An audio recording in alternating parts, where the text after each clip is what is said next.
We are now live. Thank you all for joining me again on the most powerful platform for truth, bar none, on God's green earth. This is your platform for education, elevation, and edification. This is the Red Pill Diaries. I'm your host, your brother, and your friend Rashid, and I'd like to thank each and every one of you for joining me again on the most powerful platform, bar none, on God's green earth. Today's show is titled Live News and Geopolitics. We're going to talk about a few things. We're going to hold on one second. I'm getting okay. There we are. My phone. I just got a message from my phone. I'm sorry. We're gonna talk about a few things. We're going to talk about the situation in Venezuela. We're going to talk about the situation between the U.S. and Iran. We're going to talk about the situation generally in Asia, in West Asia, and the situation in Africa. And we're going to talk about the situation in the Caucasus, because all of these things are interconnected, and the empire is finding herself in a conundrum. Now, I want to go to a definition for you guys, because I think this definition describes aptly the situation that Donald Trump and all of his administration and all of his backers now find themselves in. Okay, so I'm gonna put the definition on the screen so that you can read it also with me. Okay, so I'm gonna share the screen. Okay, the word dilemma. Okay, that's what we're looking at, the word dilemma. And according to the dictionary, Google's dictionary, definitions from Oxford Languages, it says the word dilemma is a noun. It means a situation in which a difficult choice has to be made between two or more alternatives, especially equally undesirable ones. Okay? Why did I say that? Now let's look what it says down there. Similar words: quandary, predicament, difficulty, problem, puzzle, conundrum. All right? Now, why would this be an apt situation? Because of all of the braggadocious threats from the American empire. That's why. Now, America thought they had something when they went into Venezuela, when they illegitimately deposed the democratically elected head of the republic, the Bolivarian Republic of President, who is Nicolas Maduro. All right, and they thought, oh, we can control the oil. This will push China, Russia, and Iran on the back foot. And I told you that this was not just a play against Russia. This was not just a play against China, but this was also a play against Iran, because remember, Iran sailed one of its naval fleets to Venezuela. It also has investments in Venezuela. It also was supplying Venezuela with goods that Venezuela itself was under sanction that could not get. This is something that goes below the radar. So what's going on is America, she's on the chessboard now, and she says, listen, we've already forced China's hand in the Panama Canal. They have been raging about that. They forced China's hand with Mexico. Remember, Mexico was going to become a BRICS member. And then Lindsey Hunter said that America might just invade Mexico, right? And so, and then Mexico said, you know what? We'll push back on that. We'll stay out of the way for a minute. We won't join the BRICS. Then Mexico was having economic problems. So the president before the president that is now in office said, well, maybe since we have large silver reserves, we can bag the Mexican peso with silver. Then Lindsey Graham issued another threat that's saying that there's narco-terrorism going on. Look at that, narco-terrorism going on across the border in Mexico, which might force the hand of the United States into a military move to go in and invade Mexico to eradicate the so-called quote-unquote gangs and all of that. So that pushed Mexico somewhat off the chessboard.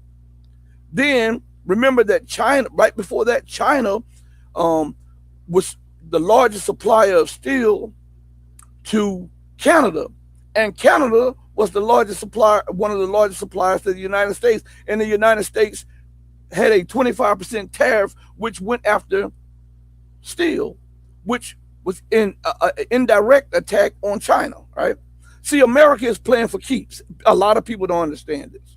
All of these small nuances are overlooked, but all of these are interconnected in their geopolitical scheme for hegemony. They went then to Panama and forced China's hand in the Panama Canal. But China is building another waterway through Latin America. So this is why you see the upheaval of different governments and people, because they're stoking tensions. The U.S. also pushed against Colombia trading with China in its currency. Remember that Argentina also had a currency swap deal with China, and China would invest in Argentina with the yuan and not the dollar. And what happened? The United States intervened, overthrew the legitimate government, had elections to help push in their candidate, who then went back on all of the deals that were done by China in Venezuela. In Argentina. And then guess what happened?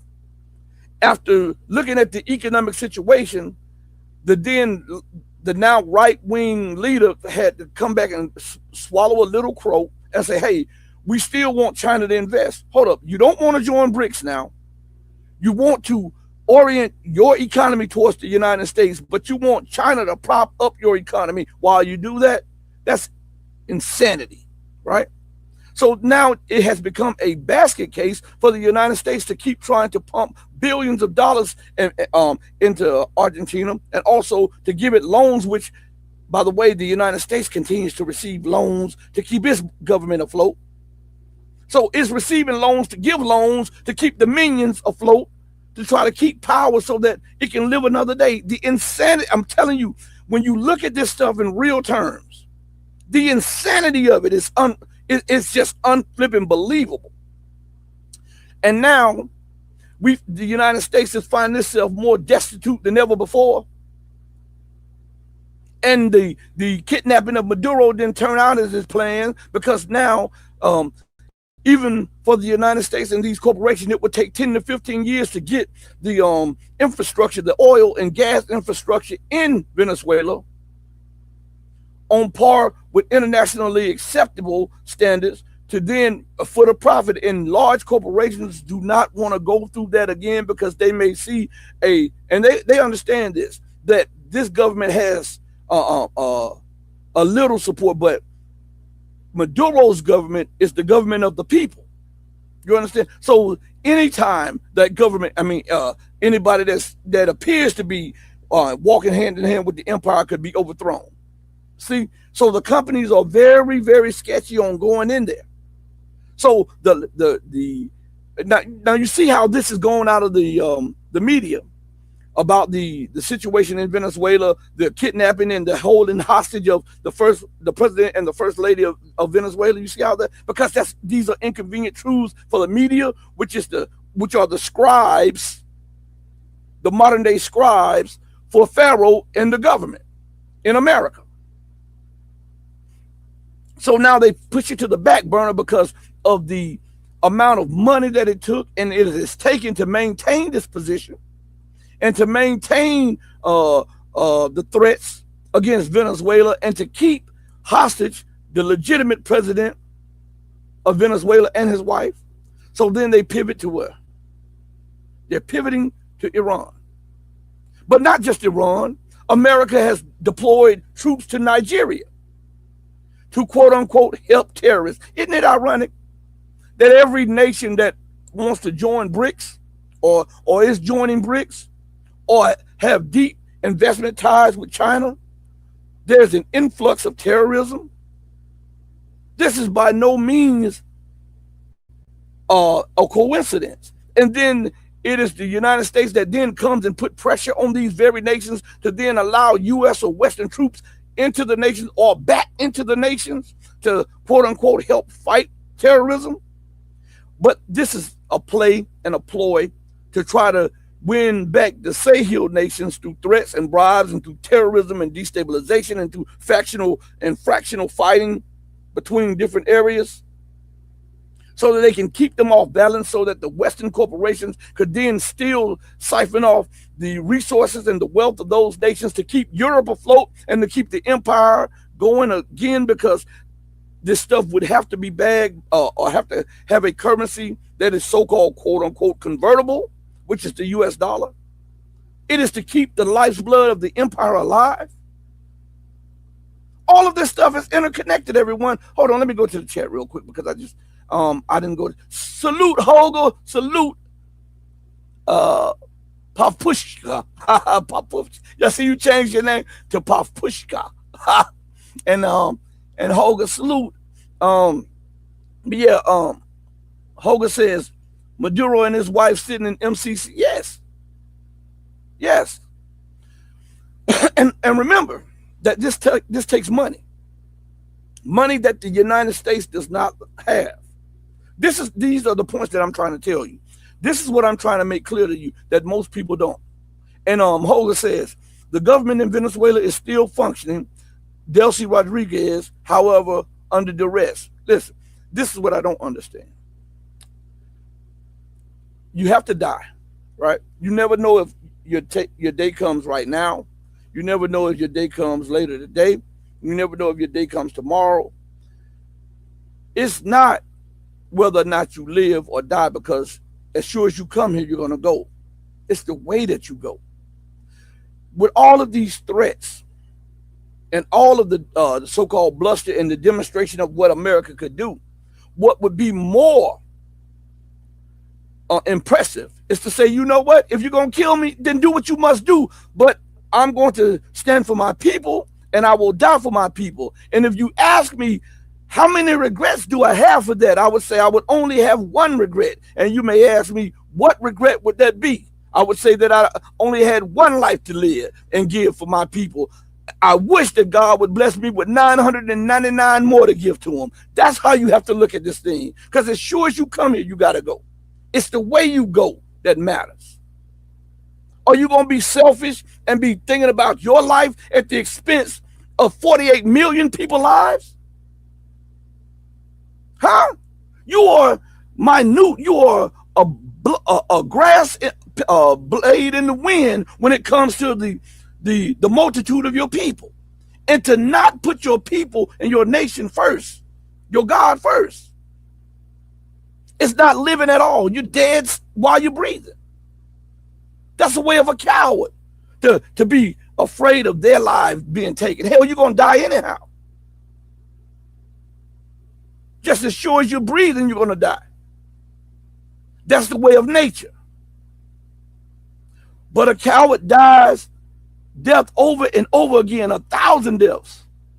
But a soldier, a person who stood up for their people, their God, their principles, dies but once.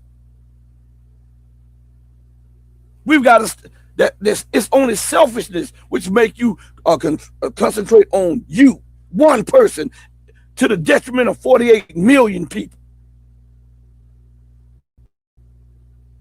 Who the hell are you not to give your life for 48 million?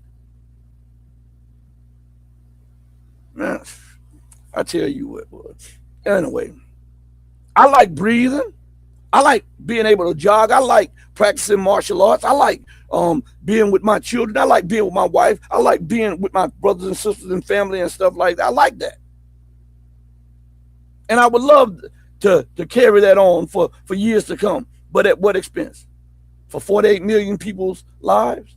Man, that's selfish as hell. That's selfish as hell. And that's also a sign of a coward. So if anybody is under duress from the empire, you've seen what the empire will do. You can be accommodative. You can be submissive. But when the empire says that you've used up your utility, look what happens. It could be 1 day, 1 year, 10 years, or 20 years. So I think Delcy needs to go right now. And this is from the outside looking in. I think Delcy and the government needs to go and have some bold cereal, BOLD cereal, and have an injection of testosterone and stand up and say, no, How in the hell can I be a representative of the Bolivarian government and the principles while they, and yeah, you saying it with your mouth, that Maduro is the duly elected president of Venezuela, yet you are giving amnesty to the people that the United States demanded that you give amnesty for. You should have told them, I tell you what, we'll give amnesty to them when you give amnesty to the millions that you have inside your jail. Don't send your top general and admiral here. Don't send your, because if it was me and they would have sent the CIA director to Venezuela, I would have put him in jail. You know why? And we would have swapped out my president and the first lady for the Bitkoff and the CIA director. You're not just gonna have it free, where you can come in and send your top people, and you holding my president and the first lady in jail. This is not how this works. I said, yeah, send them all. Send Wickoff. Send what is his name? Kushner. Send all of them. Yeah, we're going to capitulate and we're going to give you the big deal. As soon as they land, I have my security forces put them in the brig. And the United States she can talk that bluster. I say, now you bombers, there's no telling that they might be in the building that you bombed. So the best thing for you to do is give me my president. We're not going to do no even exchanges because you've had, I don't trust you, one. Two, you've had the president and the first lady incarcerated for a while. Hand them back over to us. No ifs, ands, or buts about it. Then you'll get Kushner, you'll get Witkoff, you'll get the CIA head, and you'll get one of your admirals back. An even swap is not a swindle. An even swap is not a swindle. Man, these people are, they act like cowards. I hear everybody, well, the whole government is intact. Well, what use is it if you are allowing your nation to be trampled upon, if you're allowing your people to have excrement smeared in their face by this bankrupt land developer? Huh? How much more embarrassment will you accept? You talk the big game on television and then you capitulate with policies of amnesty and policies to allow them to take your oil, sell it, set up an account, put your portion of it in there. See, this is what America does. That's what they did with Arabia. That's what they did with Iraq. They set up accounts. The United States say yay or nay. Do you know right now in Iraq, before Iraq receives their military, their government budget, they have to put in paperwork of what they're going to, itemized paperwork on what they're going to spend the money on, and then turn it into the State Department. And then the United States has the final say on whether to allow money from the Iraqi bank accounts to go to the Iraqi government for the expenditures of the Iraqi people. Do you know that? That's insane. That is absolutely insane, and nobody's talking about it. So this is what I'm telling you about that word dilemma. Let's look at that word again. According to Google's dictionary, the word dilemma is a noun. It means a situation in which a difficult choice has to be made between two or more alternatives, especially equally undesirable ones. What is an undesirable one? To admit that you messed up in Venezuela and to make things right. Right? Who is this? Elsis, I can't pronounce your name, with the lizard on it. I'm sorry. But excuse me, I want to give you a little time up on the screen. Hold on one second, because you put a couple comments up there, and I don't want to skip you. Hold on one second. Righty, okay. All right, we got you. Anyway, I want you to think about that. That's supposed to be a sovereign country. Do you know that the United States, when they did the oil deal with Arabia, right? That they made Arabia set up accounts in the United States where the money, the sale of oil, would then be transferred, because it would be done in dollars, and then it would be transferred to accounts through the U.S., right? And then the U.S. would be able to make yeah or nay statements on whether or not they could have this money appropriated for this and appropriated for that. They're doing the exact same thing to Venezuela. They did it to some African nations also. But now the African nations are breaking free, like with France. The Sahel nation. Look what happened. See, America is very small. Look what happened to France once the Sahel nations broke free. France is in an economic death spiral right now, right? Nobody takes the time to say, hey, France they may have been in economic trouble, but never like this. And if it's like this at this time, if we calculate time, when did the bottom fall? When those nations started to assert their sovereignty and demand just pay for their resources, and to say, hey, you know what? We're not taking no more loans from the IMF. We're going to fund our own stuff through our own resources and start our own banks. Whatever you don't want to give us that you're holding in our assets, we're going to take it out of your assets that's in our country so that we don't lose anything. But if you want to do right and transfer all of our funds and our assets to our accounts, then we will not move on your assets in our country. Right? Mali kicked France out. Niger kicked France out.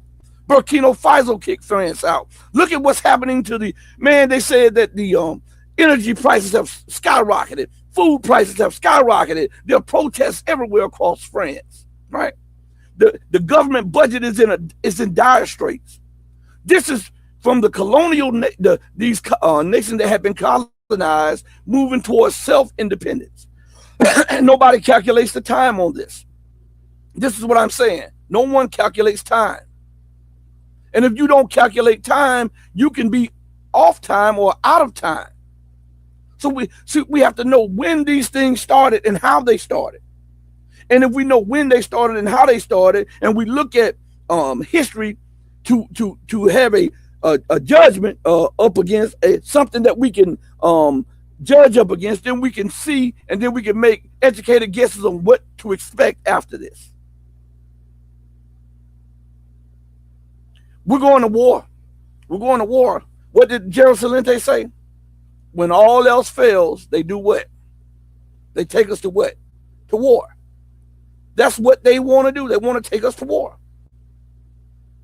Because it's not working out. Nations are getting out of the dollar system. This is not just something bad for the United States. This is why Britain is riding horseback with the United States. It's because the pound is connected to the dollar. When the world went off the gold and silver standard in 1971, the financial doom of England and America was sealed. Because the sterling was no longer backed. The sterling pound was no longer backed by sterling silver. The US dollar was no longer backed from $1 up to $2 by silver and $5 up by gold. They have to keep making schemes, the petrodollar.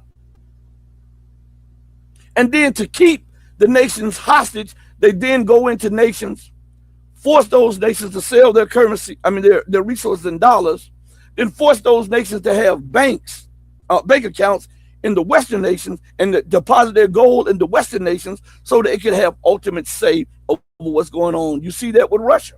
Russia, the largest nuclear power in the world. What do they do when they get pissed at Russia? They froze its assets in Europe, in the United States, right? What happened?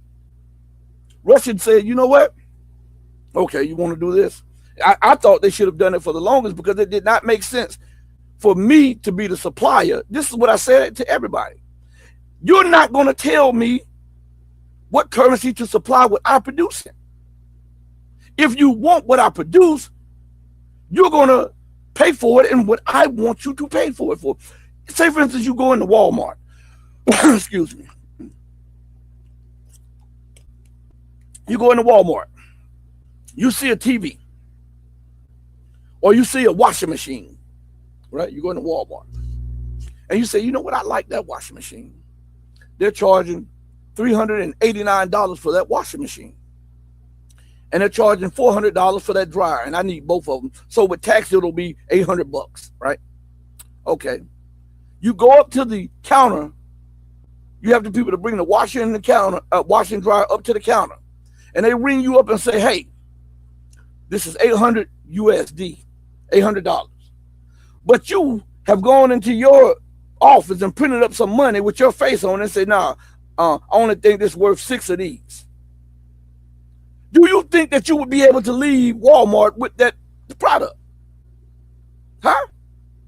And by the way, by the time you hand that money that you printed up, that you assign value to, even though it has no real backing or legitimacy to it, by the time you hand that to the cashier, the sheriffs they're already walking in the door to get you, not only for they'll have you for trying to steal product, but also for counterfeiting money. That is the exact same thing that the European Union and the US are doing. How in the hell can the European Union tell Russia, we're not going to pay you in rubles for your gas and your oil? We're going to pay you in euros. Hold on. You need the gas. You need the oil for your industries and for your residential areas. I have the gas. I have the oil. I say that I need rubles because it helps my economy. But the selling of my resources in your currency does not really help my economy. Who the hell are you to tell me what to sell mine in? If you want it, you'll get what I have. You'll say, okay, how many of these euros will it take to buy X amount of rubles? And if I can buy X amount of rubles, how many barrels of oil can I buy per 10 million rubles? Then I'll know how many euros to exchange for that.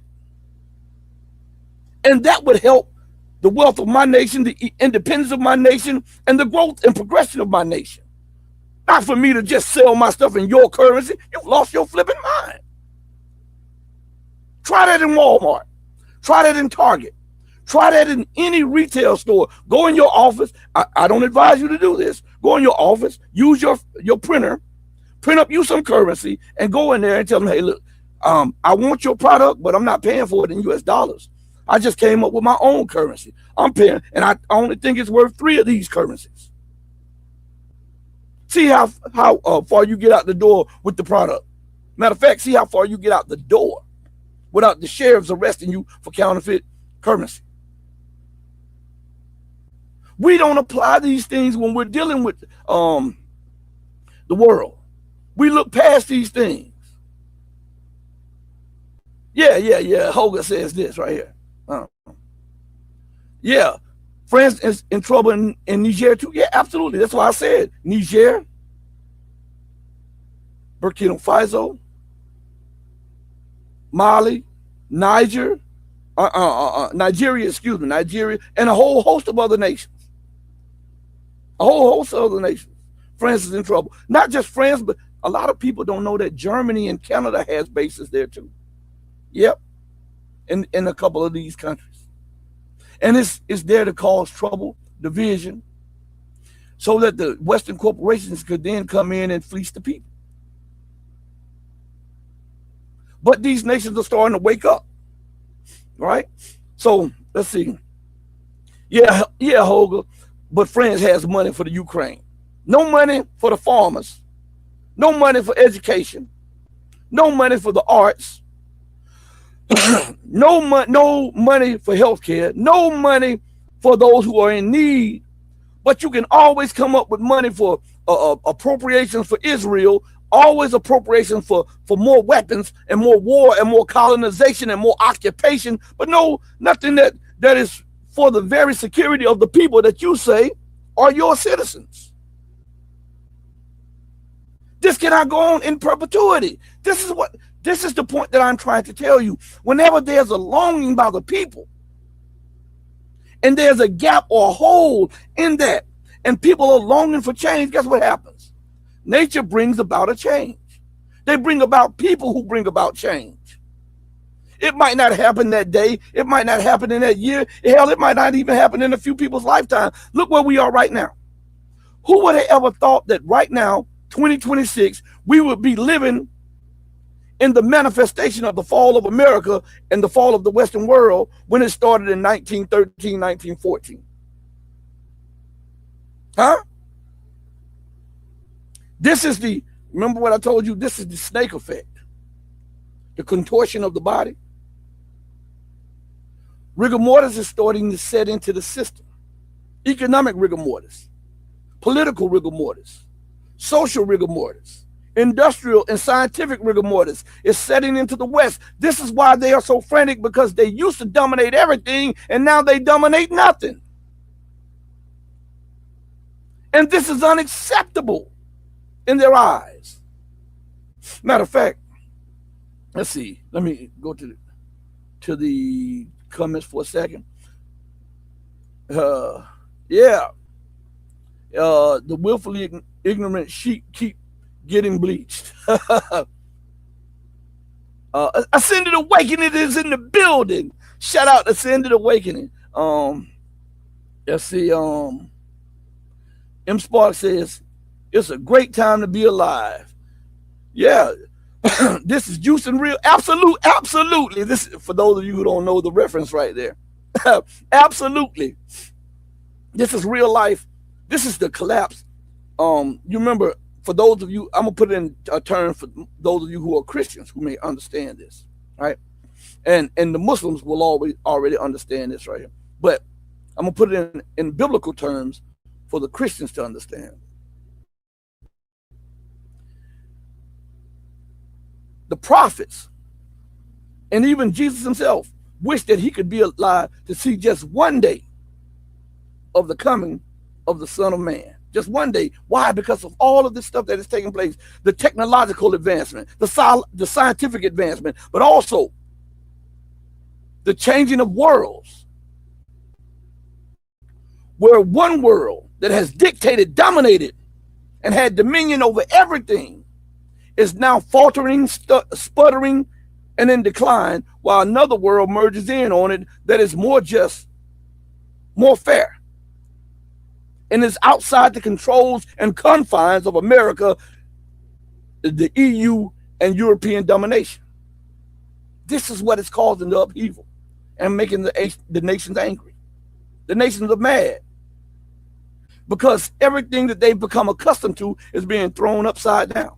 That's why you hear them now saying the old world order is dead. I've been saying that for decades.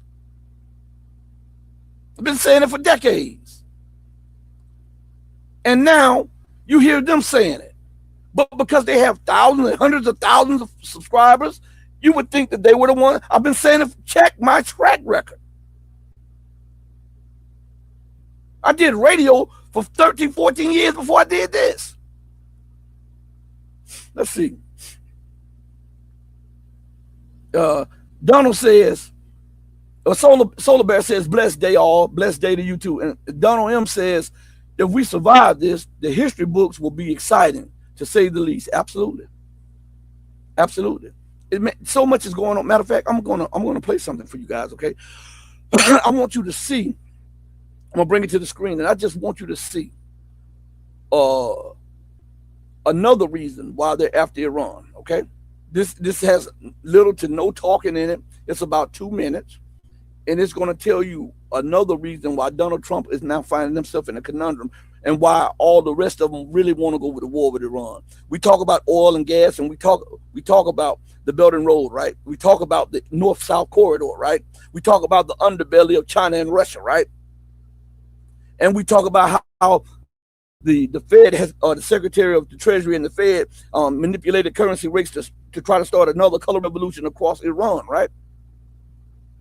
But remember this point here, that gold has been transferred from west to east, and we now have gold exchanges in Asia, in Africa, in Russia, in Iran, right? I want you to look at this real quick. So you didn't hear about that in the news, did you? Right? We know that London and New York was caught over a decade ago, settling trade with tungsten. It was tungsten plated with gold. We know that they've been leasing out gold. They have these gold lease programs. We know that they have been trying to settle their debt in gold because that's what banks do, right? And now we see that gold is switching from west to east. So think about this. When they took over Ukraine, the first thing that U.S. Special Forces did was seize Ukraine's gold and ship it out for so-called quote-unquote safekeeping. When the U.S. went into Iraq, guess what they did? They kept the Iraqi people's gold. When they went into Libya, not only did they seize the foreign exchange, the currency that Libya was holding over $300 billion in currency reserves. They seized them and split it up amongst the United States, France, England. You haven't heard anything else about that, those massive currency reserves. And they also stole, I think Libya was holding $100 to $200 billion in gold and silver. You haven't heard anything about that. See, these people are parasitic. They're stealing this stuff to try to pay off debt and to try to make it seem as though they still are relevant when it comes to huge gold and silver transactions. So this is in this incentive right here, what you just saw with Iran, for America to push the envelope. Because not only could you submit yourself, you could have Iran's newfound gold, you could have the oil reserves, the gas reserves. You can cut off and neuter BRICS. You can have Russia, China, Pakistan, and India at gunpoint. You can go back into Afghanistan. You could then stop, in your mind, the collapse of the Western world and the fall of the American empire. This is what you're thinking.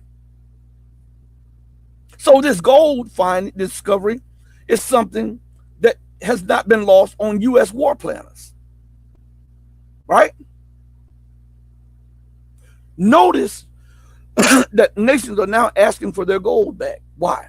Because gold is a safe hedge against currency fluctuation, because it is a insulation against inflation, right? And it also can help stabilize currency in times of crisis.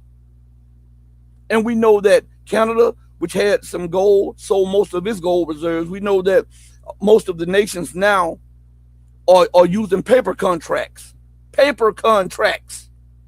to say, listen, on paper you have X amount of gold and silver. This is nothing but a derivative market scheme again. A bet against a bet against a bet. And all while this is going on, we're looking at war.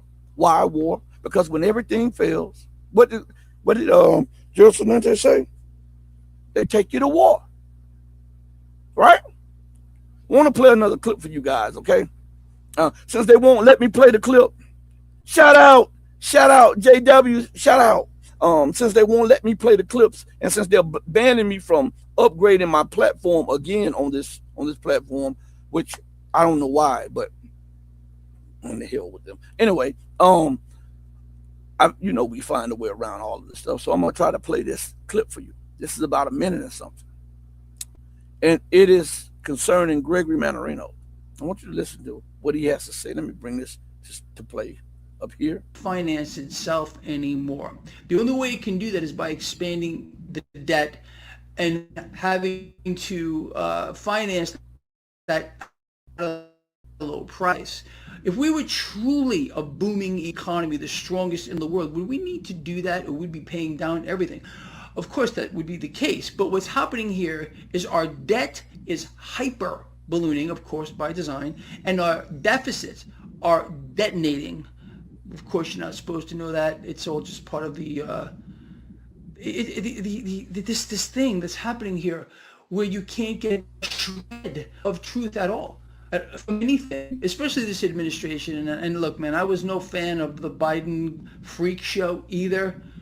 But wow, man. And then I don't care what side of the aisle you still are on. It's unfortunate for you if you're on either side. You should be on your own side, on America's side. So he says the debt is expanding real bad, right? He says that things are spiraling out of control, that the United States can no longer what? Fund itself. Now, a war against Iran is a catch-22, because if you go to Iran right? Say, for instance, you're successful. Let's just give America a props and say she'll be successful. Let's just say that for a second, all right? But she won't be successful. Even if you win, you lost because of the financial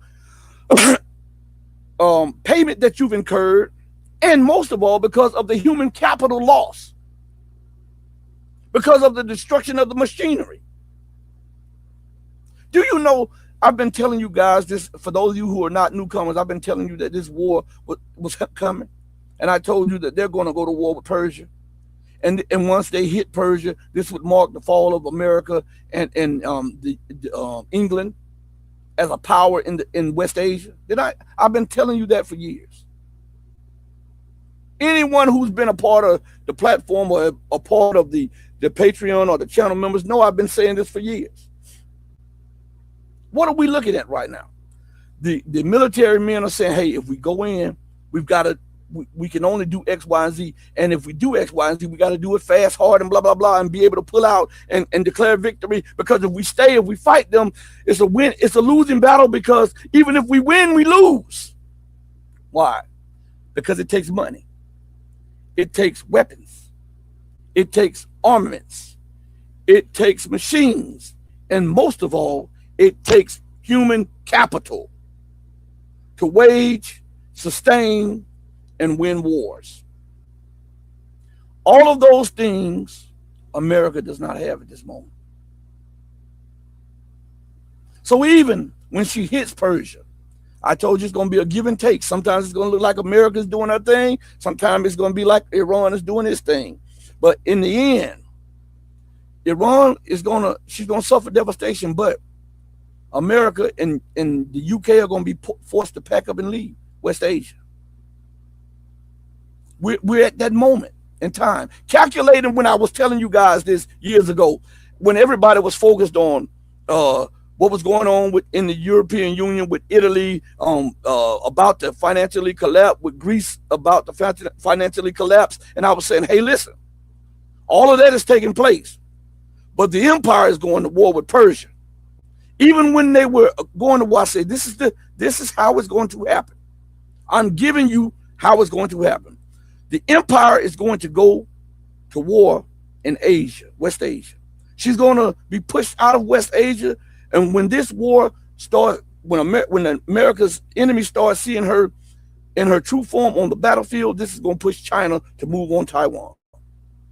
And then America is going to come in, and as I've been telling you guys, China is going to mop the floor with America in Asia. A lot of people don't want to hear this because we've been brought up in this mind of imperial bravado. But I deal with facts over feelings. And the reality of the time shows us this. Did you know quietly, while you focused on the Ukrainian war, China became the second largest naval nuclear power in the world, surpassing Russia? You know that, right? We knew she was the largest navy. We knew she was the largest army, right? We knew that she is close to becoming the largest air force. But did you notice that she overtook Russia as having the second largest fleet of nuclear submarines in the world? Did you know that? Why? Why is this important? Because she's building up for something in her border area. And when China starts beating America, and I said this, listen to me good, go back, check my track record. This was before the United States started reestablishing bases in Australia. I said she is going to use Australia as a base. And China is going to walk over America and Australia like a parking lot. What's happening now? The AUKUS, right? What's happening now? The deployment, what Britain just deployed her nuclear, I believe it was either a carrier group or a submarine, a nuclear submarine to Australia. The United States just infringed upon China's territorial waters and turned around. Territorial airspace and turned around in the last week. Probing. This stuff takes money. It takes planning. It takes time. These things are no accident or coincidence. They are happening because an empire is becoming desperate. You know, when you're fighting and you got your hands up and you're fighting this young guy and he's hitting you and you're like, man, oh, because listen, I've had that before in sparring. This young guy, God, dog, this young guy can hit. Man, he needs to. I'm going to have to pop him a couple of times to tell him to take it a little easy. Pop him, pop, pop, pop. Okay. If he doesn't understand that and he continues to go full blast, then you got to either put him on his boop or you got to back down. And right now, America does not have the capability to put China on her boop, if you understand what I'm saying. So what happens is you don't want to lose face. They don't want to lose face. So now you go for Hail Marys to get this young guy off of me. All right. That's what we're doing right now.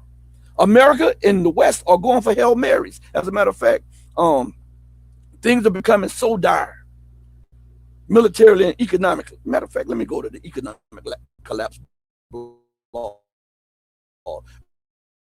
because I know it's something on there that I saw a day or so ago. Today, there was something that I scanned across, and I'm going to bring it up on the screen, okay, for you guys to see. Let me take this off the screen real quick. Stop screen. All right, let me add. Give me 1 second. Share screen. All right, there we are. All right, everybody, it should be up on the screen in just a second. All right. Now, this is America, the richest and most powerful nation on the planet. All right. This is America. But I want you to realize that America is not the America that you knew. Look what it says here. I'm going to highlight this for you. All right. America's streets are filled with poop, and billions of gallons of untreated wastewater are being poured into our lakes and rivers. Now, to give you a idea of just how much humans factor into this, I'm talking about the average human on the street. In my city alone, they were doing a financial assessment on upgrading the Bay Center, or I think that's what they call it now. When they were building it, when I was a child and I saw it being built, it was called the Civic Center. So they're saying that they're destroying homeless encampments in the woods. They are moving homeless people. I don't know where, but they're moving them. They're going on the ramps of the interstates where they're in the bushes. They're moving them as if those people have places to go. Now, but listen, they are doing an assessment. They don't have money to house them. They tore down hotels that could have housed them. Look at how insane the system is. You have buildings that could house the homeless, but you don't want to house the homeless because you say that the buildings need to be used for something else, and then you go and destroy the buildings. You remove the homeless people, and then they come back, and you're mad because now you have to use more money to try to remove them. Where are they going to go? The cities are still the same size. And guess what happened? They're doing an assessment on the Bay Center to invest $196 million in an upgrade of the Bay Center, when that $96 million could have been used to educate and provide jobs and housing, even if they're tiny houses for those people. But in their minds, they will get a bigger return on investing in the Bay City than investing in the capital of people. This shows you that the system is collapsing. And then we come to an article that says this: America's streets are filled with poop, and billions of gallons of untreated wastewater are being poured into our lakes and rivers. What the hell do you mean? Of course, if you don't take care of the people, this is what takes care of you. It says all over the United States, the streets of our major cities are being covered in poop. So exactly what does that say about us? It isn't as if this is a new problem. As long as human societies have existed, human and animal waste has been a problem. Civilized societies have always found a way to deal with it, while uncivilized societies have always struggled to keep things clean. Unfortunately, despite all of our advanced technology, we seem to be fighting a losing battle. In fact, one New York City resident recently complained that there is poop everywhere this winter. Now, what does that say about your tax dollars? What does that say about your elected representatives? What does that say about your county, your city, your community? And what does that say about the nation that you reside in that claims to have everything and be able to do everything and fight multiple wars? And listen, they cannot allocate $1 billion for the eradication of poverty in one city, but they can always appropriate billions in weapons and billions in cash to Israel and to all of its lackeys. How is this sustainable? Tell me this. How is this sustainable? It shows you that they are throwing the middle finger up at you.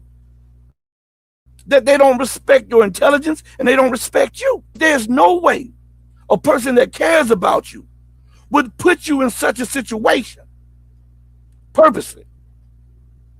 So if they're doing this purposely, one can come to a conclusion, a logical, reasonable, and educated conclusion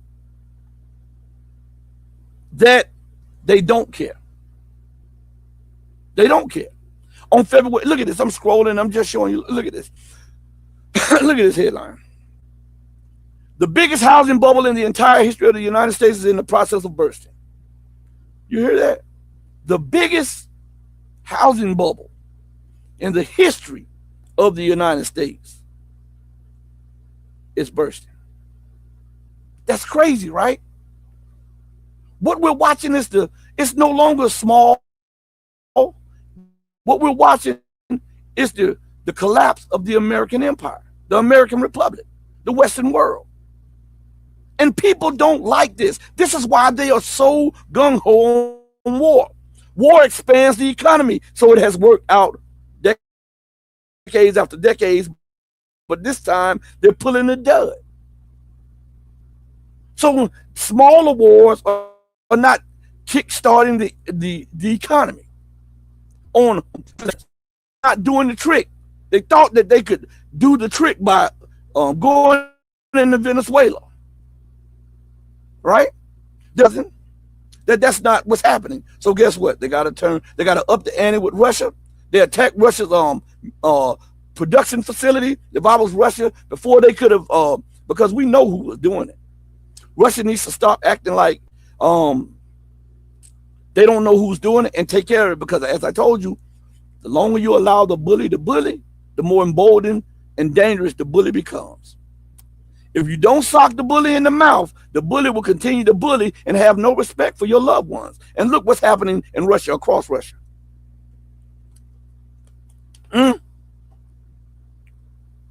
Seriously. So, I'm a straightforward person. And I've had firsthand of where I had to confront bullies. Yeah. I remember one time, and this goes right into confronting bullies to what we're talking about with America. I remember one time in jiu-jitsu, in judo. I wasn't well rounded at all, but I was a black belt in Taekwondo, Yoshikai karate, and I was a student master in Nabar combat, which actually is a Persian martial arts. Okay, excuse me. My Sifu is from Persia, actually. So listen. So I get in there. It's this guy. He fights in. He fought in Bellator. He fought in that Russian martial art thing like the UFC. I forget what it's called. And he fought in the. So the guy, for some reason, I'm friendly to everybody. So the guy would never speak to me. I speak to everybody. And so it's like he just had something against me for some reason from the day I walked in there, right? And so my children, they were taking classes with the teenagers because all they knew was Nabar and Nabar combat. So I was getting them rounded with their ground game. And pardon me, I just got to take you on this to show you what bullies do. And if you don't confront the bully, how things metastasize. So this he's a legitimate MMA fighter. He's fought on big tickets, Bellator, and all this stuff. So the guy would always have some slick to say to other people about me. And I'm laughing because I'm like almost twice this guy's age. I think he was like 20 at the time, 24, 20, something like that. All right.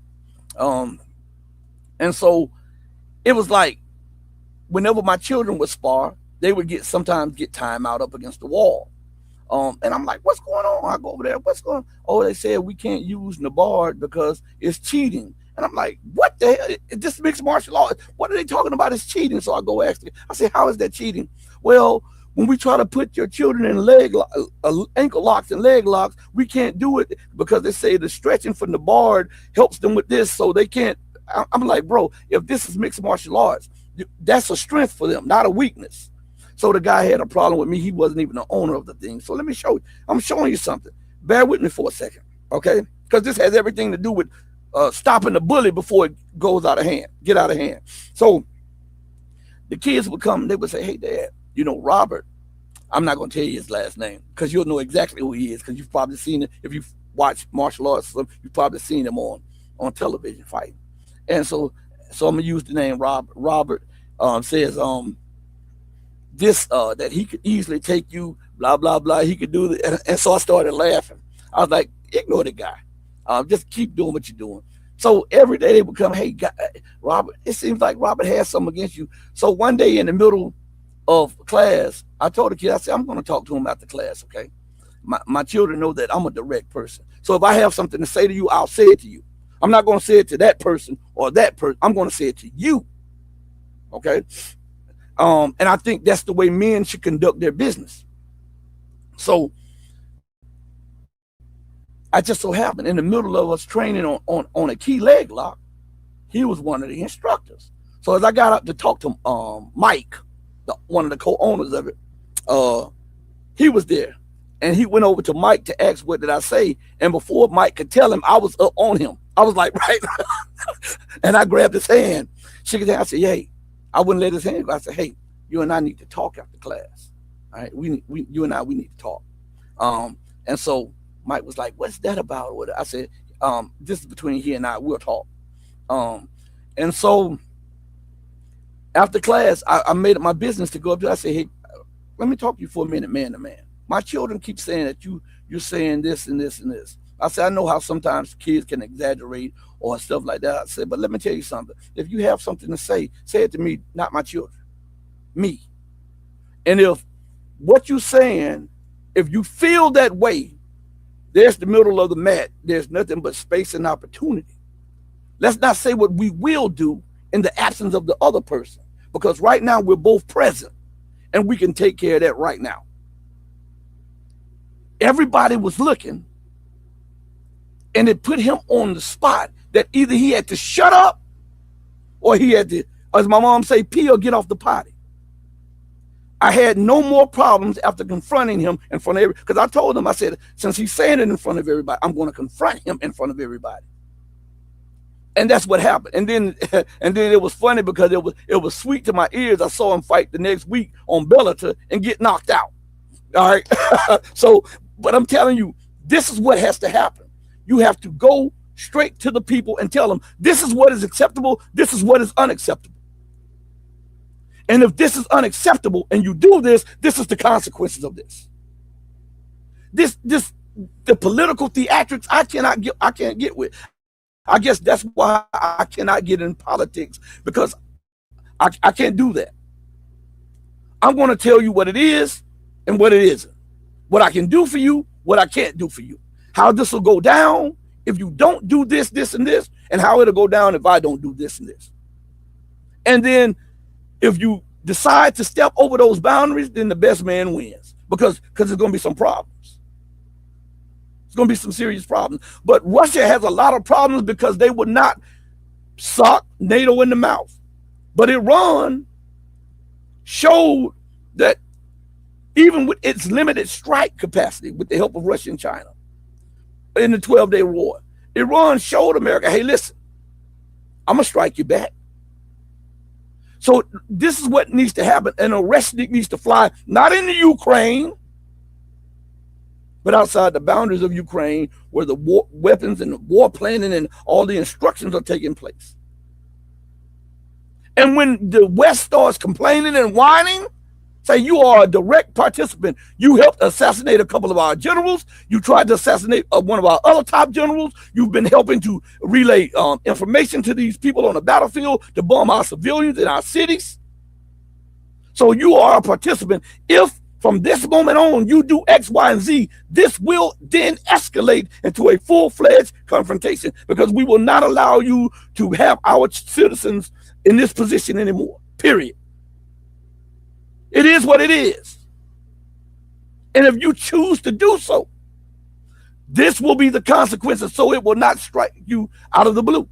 You will understand that when you do this again, fly those drones over here, because Ukraine does not have the satellite capability to do that.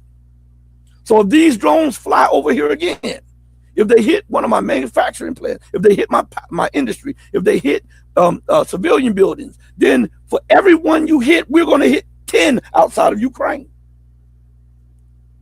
And if that means that's an escalation, then so be it. If it looks like war clouds are coming, I say let it rain. But you have to live with dignity. All of this playing around behind closed doors and doing all this foolishness just to be acceptable, that's crazy, man. When people's lives are at stake and people's lives are being taken from them through drone strikes, through assassination attempts, and then we're going to say, oh, we're just going to keep going on. We're going to, no. Yeah, we're going to keep going on. But now you're going to incur some of the costs. The cost is not just going to be incurred by Ukraine. The cost is not going to be just incurred by us in Russia. I'm talking about if I was in Russia. From now on, you guys are going to have to incur the cost. If a oil refinery goes up in fire in Ukraine, I mean in Russia, want to go up in flames in the West. This is the way to show them that you too can be touched. I don't advocate war. I don't, listen to me good. I am a person that's telling you the way to stop war. To stop the war, stop the escalation. By doing what I said do, it stops the escalation. It lets you know exactly where they stand. Because if you tell them and they go past that, then they are already saying, well, look, we don't respect you. We don't respect your boundaries. We're going to do what we want to do. Okay, and now you're going to accept the consequences of doing what you want to do. Isn't that what you tell children when you lay out a guideline for them and say, hey, listen, do X, Y, and Z. When you come home, do your homework. Do this, go to work. When you come off, come home, check in. If you want to go over your friend's house, let me know. This, and this. And you lay these ground rules out. And they disobey. And you let them know what the outcome of the disobeying of those ground rules are. What happens after they disobey you?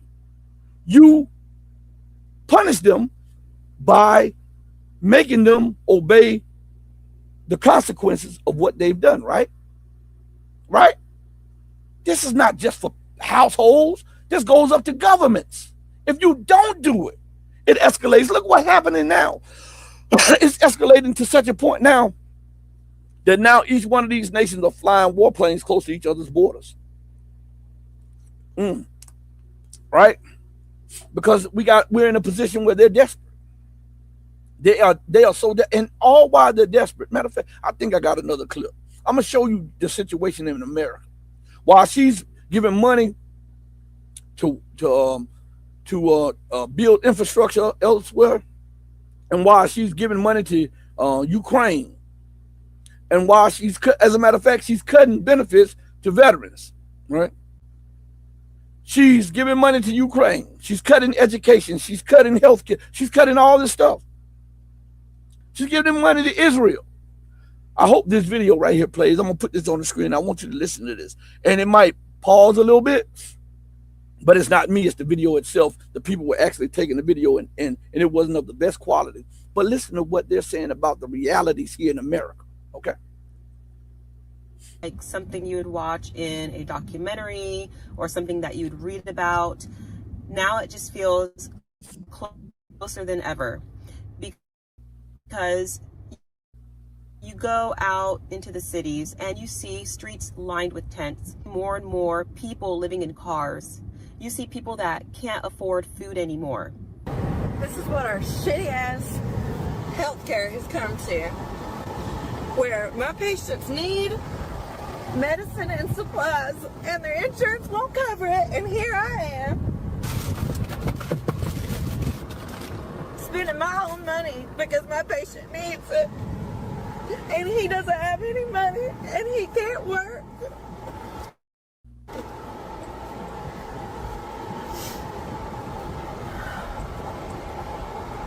And the insurance won't even cover what he needs.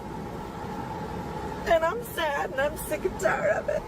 I'm about to be homeless in like 2 days. I don't want your pity, or I don't want you to feel bad for me. But what I would like is for anyone to know what it's like to live in your car, and maybe some essentials that I can pick up that's going to be super helpful. I already have like a little porta potty situation, but I'm thinking of like, you know, I don't know, maybe some electrical things that I'll need for like charging stuff. I mean, I have car chargers, but like I really don't want to have a car on the whole time while I'm doing it. I think my car charges while it's off. Any essentials that you think I might need, anything that will be helpful, even any places that I can go and like park to be safe. I am in California, so if you know the area, specifically Bay Area, that would be helpful. So I can shower and stuff. Any place not to, any that you can offer, let me know. But I'm a woman, so I just want to feel safe. I want to feel comfortable. Obviously, I'm outside, so. But like, and I was already thinking about something like no can't see in at night. But yeah, I'm in California. If you have any tips, please leave them in the comments. I'm an American. I pay $1,600 for a flat. That's no two-thirds of my income. I'm an American. I work 50 hours a week. I couldn't afford to have a child even if I wanted to. I'm $7,000 in debt. I'm an American. My health is declining because I can't afford whole food because that's expensive in my life. I am very overqualified. So I just played part of that, okay? It's a longer video. But that's to let you know the true state of America. Think about how much contempt that the people who govern you have to have when they can always make a justification for R&D, research and development on weapons, destructive weapons that take lives, that destroy nations, that destroy infrastructure. But they cannot sit down and think about the need and the necessity of a good educational system. They cannot think of a good way to bring up a society that's not divided. They can't think up ways to progress their republic. They can't think up ways that can benefit the people whom they say they represent. And then when they send the people, when they talk about this patriotic rah-rah stuff, the very people that they sent off the war, the ones who are fortunate to come back, are left in the mud, most of them. And yet they can still justify billions of dollars to Ukraine to fund its public sector, to fund its retirement, to fund its pensions, to fund all of that. They can give Israel tens of billions of dollars in weapons, billions in kickbacks, billions in money. And then if you bring up the thing of reparations, we don't owe you, we're not going to give you no reparations. Hell, you never had Israel in slavery, but you're giving her billions of dollars. I want you to see what I'm trying to show is the hypocrisy. Okay. There was in the 40s and 50s, there were some people up, they were tired of being lynched. And they asked for a place in America to themselves, right? The government laughed at that. They said, listen, we're not asking for anything. We just want you to honor your words of your 40 acres and a mule and put that in today's monetary and land term, right? Listen to what I'm saying to you all. They laughed at them and told them that they would never give them reparations. They gave the Japanese reparations. They gave Israel reparations, even though they had nothing to do with that. They gave everybody reparations except the ex-slaves. Now listen to this. I want you to pay close attention to this, to show you the contempt that they have for the ex-slaves, which is now the contempt they have for their own citizens. Okay?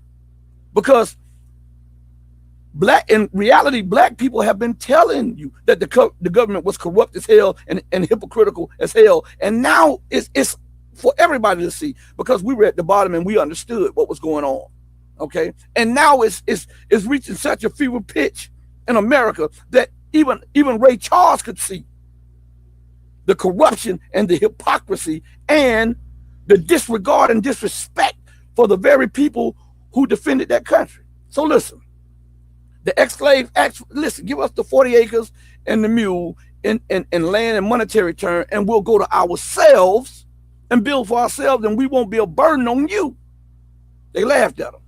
Now listen to this. They allocate hundreds of millions of acres every year for animals.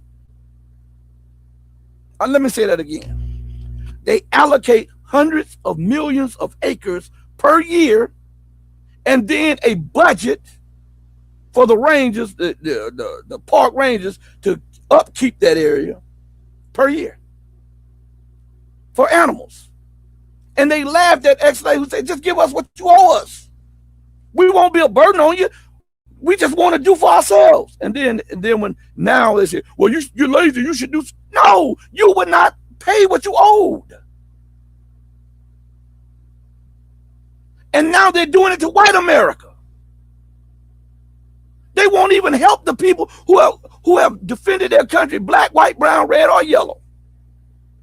And yet they still do this rah-rah crap. Man, these people are criminals. Matter of fact, Flying Crocodile says, Rashid is so right on this. It is an effing criminal, and we should be jailing the criminals instead of voting them into office. M. Sparks, thanks for the $2 super chat. Thank you so much. Listen, I call an ace a ace and a spade. We've got to get past emotions a lot of the time. Sometimes emotions is a good thing, but then sometimes emotions block us from addressing touchy problems. How is it that you have more respect for a moose, or you have something, save the manatees, or you have something, we've got to reintroduce mountain lions back in a preserve, but you couldn't give 40 acres and a mule to people who tilled the fields for 310 years, 300 plus years. To show you the arrogance, they displaced an entire people in West Asia, which is Palestine, right? Took people from Germany and gave those people from Germany the land of the Palestinians. And they couldn't give the ex-slaves 40 acres and a mule. How is that? How is that? You don't think this is going to incur God's wrath? The way you mistreat people, the way you handle people, the way you're handling your own people? Black, brown, red, and yellow, I want to ask you this question. Do you think that America, from what she has done and what she's doing to you and everybody else, do you think that she has earned redemption right now? That's the question that everybody should ask. Do you think that her politicians, her policies have earned the nation redemption? See, we have to be right about these. We got to ask the questions that nobody asks. We have to look at things as they are, not as we would hope them to be. And we have to address these things, because when we don't address it, guess what happens? It festers and comes to a boil. And if the boil bursts, it can kill the person that it bursts on, okay? If it's not lanced off. So what we're trying to do is show you in a nutshell that the people in power don't respect you. I don't care if you white. They don't care. See, they put up this facade for a while. You see, hey, white people, those black people down there, those are your enemies. All while they were the enemies to you. Look at the policies that they're enacting. Just look at them. Because they want to keep power. So guess what they do? They're going to show you, go after them down there. While you wasting your reserves, your energy, and your thoughts and on that, they're cementing their power. They're taking more people to war. They're expanding the empire. They're doing everything which is unholy. And then they have the nerve to say, God bless America. Tell me, when has she earned the blessings of God? This is what I'm asking. By bombing Somalia, invading Iraq, sending forming a terrorist group called Boko Haram, training it, arming it, and then sending it across Africa to cause terror, kidnap and rape girls, blow up schools and infrastructure, to cause division, by kidnapping Maduro, by kidnapping Aristide, by causing a war in Ukraine, and is about to cause one in Moldova, and has caused one in Georgia, by bombing Iran, Iraq, Libya, Syria, Lebanon, by surrounding China with military bases, antagonizing North Korea and Russia. Show me something that justifies God blessing her. Huh? If one were to be real, you would not say, God bless America. Let's go to something real quick. All right. Let me pull some up real quick.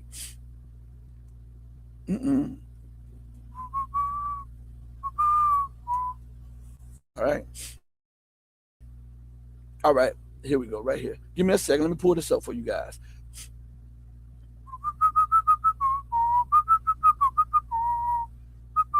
Where is it at? Oh, I'm sorry, everybody.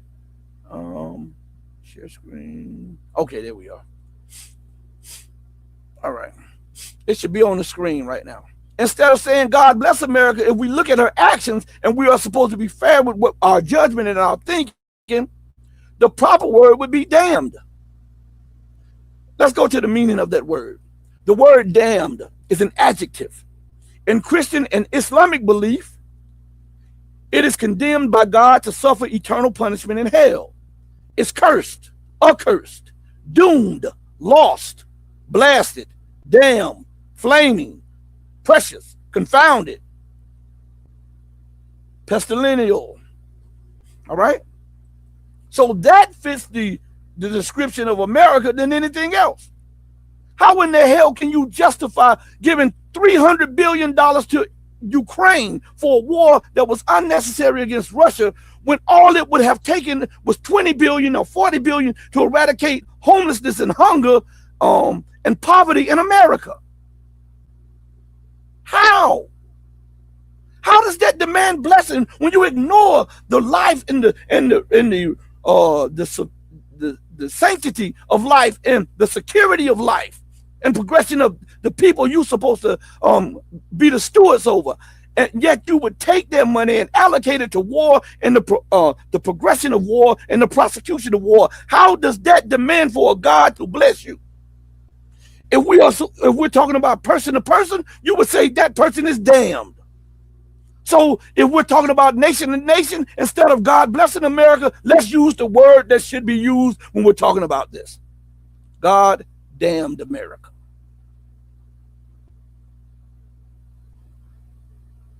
Right?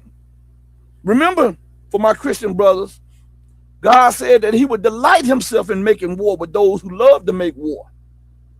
America has been at war most of her history. Most of her history. She's been at war with black people. She's been at war with red people. She's been at war with brown people. She's been at war with yellow people. She's been at war with white people. She's at war with everybody so that she can get the advantage. How is that deserving of a blessing from God? Huh? I'm asking. We ask the most uncomfortable questions here because no one else will. We use the best examples because nobody else does. We want to inform you the right way so no one else can take advantage of you. Right? Now the system is turning in. And I was listening to this, matter of fact, I'm not going to say nothing about this. I'm going to upload. I started to upload it last night, and I'm going to play it for you guys on one of the shows. You got to hear this white pastor, okay, about what he has to say about what's going on right now. And I think it's very eye-opening. And then you have to listen to this Muslim cleric, and you have to listen to what he's saying. It is very apt to this time right now. What we're looking at is the change of worlds. When you have two objects, right? And science tells us two objects, right, cannot occupy the same space at the same time, right? They cannot do that. So one must give way to the other one, boom, through force, right?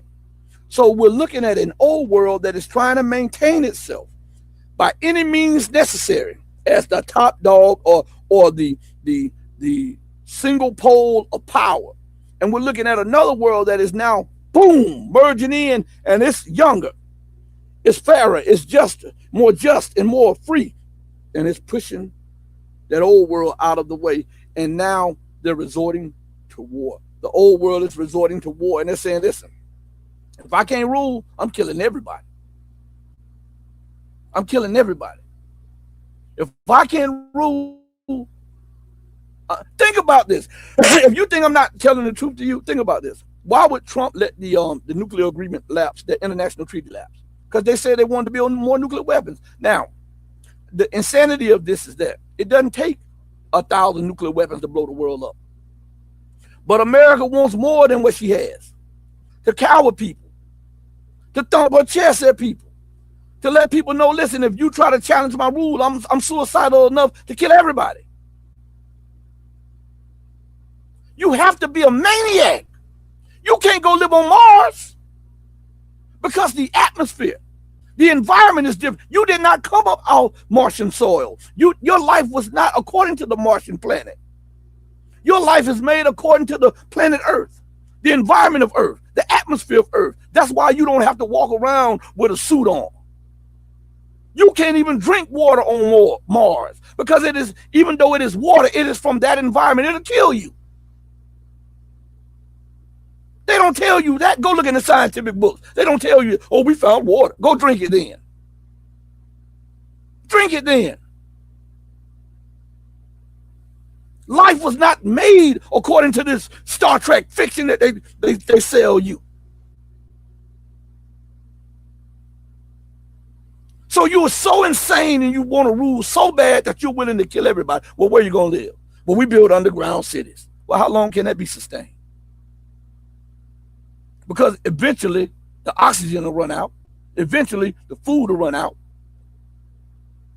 Eventually the mechanics that you have going, the technology and the mechanics will run out. So you don't care. All you care about is your position, your wealth, and your power, and you're willing to kill everybody. That's the mind of Satan. The word Satan, S-A-T-A-N, means one whose actions, evil actions, is not confined to themselves, but affects others.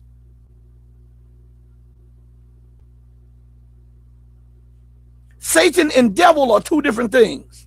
Devil is a grafted germ from the original. That means anything that's not original is a devil. Like you have devil fruitcake, you have a mule, or you have a grapefruit. That's a devil fruit because it's not an original fruit. It is made from original fruits. It is grafted from original fruits. But see, you got to understand these scientific definitions, because if you don't, they'll run roughshod over you. I tell people I just look this way. I'm very intelligent and I read a lot. And I don't read just to read, I read for understanding. And so when we look at America and we hear now Iran saying great Satan and little Satan, when you use the definition, they haven't lied to you, because the word Satan means one whose evil is not confined to themselves but affects others. Who has affected the whole globe with their policies? Through war, through technology, through their culture. Huh? For good or bad, who has affected the world like that? And now it seems like they're ready to take the world to war. These are lunatics, people. They're lunatics, and this is why I try to teach y'all about tricknology, the art of, or the science of tricking.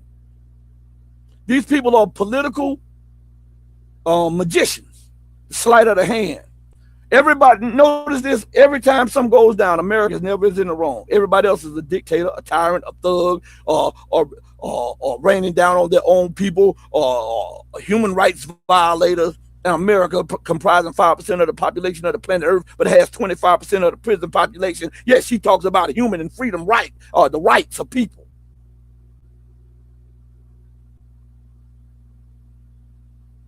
Who the hell are you to talk about freedom and rights and human rights when you've yet to even see your ex-slave as a human? Because you have to legislate them to vote. Do you know they're the only ones that you have to legislate to vote?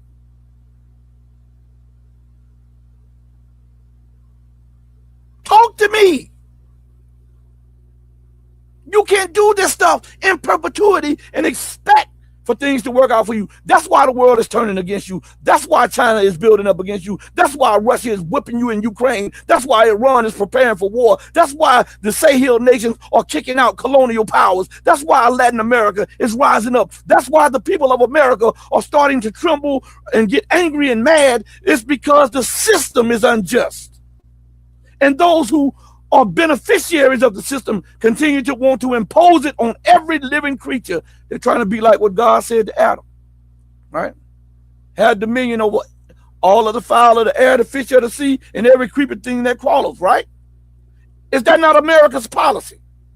She wants to dominate the air, the land, the water, space, everything.